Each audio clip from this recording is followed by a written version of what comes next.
Σύμφωνα με έκτακτη ανακοίνωση που εξέδωσε πριν από λίγα λεπτά το Ρωσικό Υπουργείο Άμυνας, δυνάμεις του Ρωσικού στρατού χτύπησαν και κατέστρεψαν ατάκεμες και ειδικότερα τους εκτοξευτές από όπου εξαπολύονταν προς το ρωσικό έδαφος, και όχι μόνο, καθώς χτυπήθηκαν και άλλα ουκρανικά πυραυλικά συστήματα μέσω μιας πολύ μεγάλης στρατιωτικής επιχείρησης που διεξήγαγαν οι ρωσικές ένοπλες δυνάμεις, κυρίως με πυραυλικά χτυπήματα και με επιθέσεις μη επαδρομένων εναέριων οχημάτων, και που ξεκίνησε στις 25 Νοεμβρίου και συνεχίστηκε έως και σήμερα, χωρίς ωστόσο να έχει αναφερθεί τίποτα αυτές τις 3 ημέρες από τη ρωσική πλευρά, που πριν λίγο, όπως είπαμε, έδωσε δημοσιότητα όλα τα στοιχεία.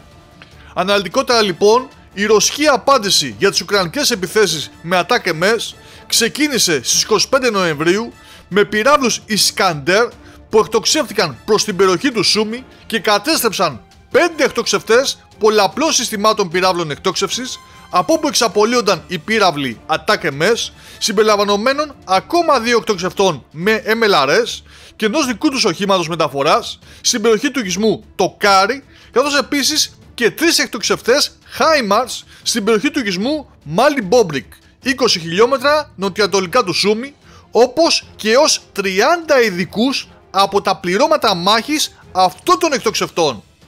Στις 25 και 26 Νοεμβρίου, ως αποτέλεσμα χτυπημάτων από βαλιστικούς πυράβλους Ισκαντέρ σε τοποθεσία εκτόξευσης κοντά στο χωριό Νοβομιχαήλιβκα στην περιοχή της Οδυσσού, καταστράφηκαν 2 εκτοξευτές με πειραματικούς βαλιστικούς πυράβλους Γκρομ 2, καθώς επίσης ένας ακόμα εκτοξευτής και ένα μέσο μεταφοράς και όχημα φόρτωσης του ουκρανικού αντιπλοϊκού συστήματος Νέψουν.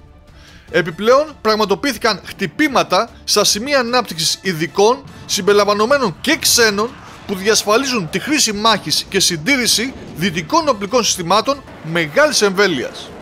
Στις 25 Νοεμβρίου, ως αποτέλεσμα πυραυλικής επίθεσης στα κεντρικά γραφεία της μονάδας Κράκεν της Κεντρικής Διεύθυνσης Πληροφοριών στην πόλη Χάρκοβο, σκοτώθηκαν έως και 40 ξένοι ειδικοί, κυρίως από τις Ηνωμένες Πολιτείες.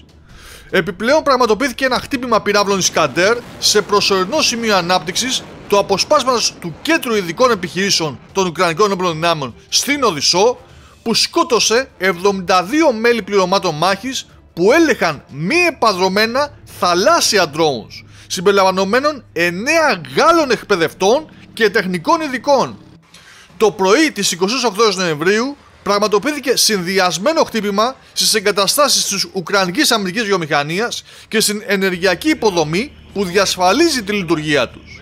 Συνολικά 100 πύραυλοι διαφόρων τύπων και 466 μη επαδρομένα νέα οχήματα Γέραν 2 χρησιμοποιήθηκαν τις τελευταίες ημέρες, συμπεριλαμβανομένων 90 πυράβλων και 100 μη επαδρομένων αεροσκαφών Γέραν 2 κατά τη διάρκεια μιας συνδυασμένης μαζικής επίθεσης αυτή τη νύχτα, η οποία έπληξε 17 βασικές στρατιωτικές παύλα βιομηχανικές εγκαταστάσεις στην Ουκρανία. Οι ένοπλες δυνάμεις της Ρωσικής Ομοσπονδίας θα συνεχίσουν να παρακολουθούν συνεχώς αεροδρόμια και περιοχές ανάπτυξης, διαδρομές κίνησης δυτικών όπλων μεγάλης εμβέλειας και να τους προκαλούν ζημιές από πυρά, ολοκλήρωσε το Ρωσικό Υπουργείο Άμυνας, ανακοινώντας την απάντησή του που, όπως είδαμε, προκάλεσε όλεθρο και σε στρατιωτικό εξοπλισμό, τον οποίο εξαήλωσε με τους Ισκαντέρ, αλλά και σε πολλούς στρατιωτικούς δυτικών χωρών που βρίσκονται στο έδαφος Ουκρανίας.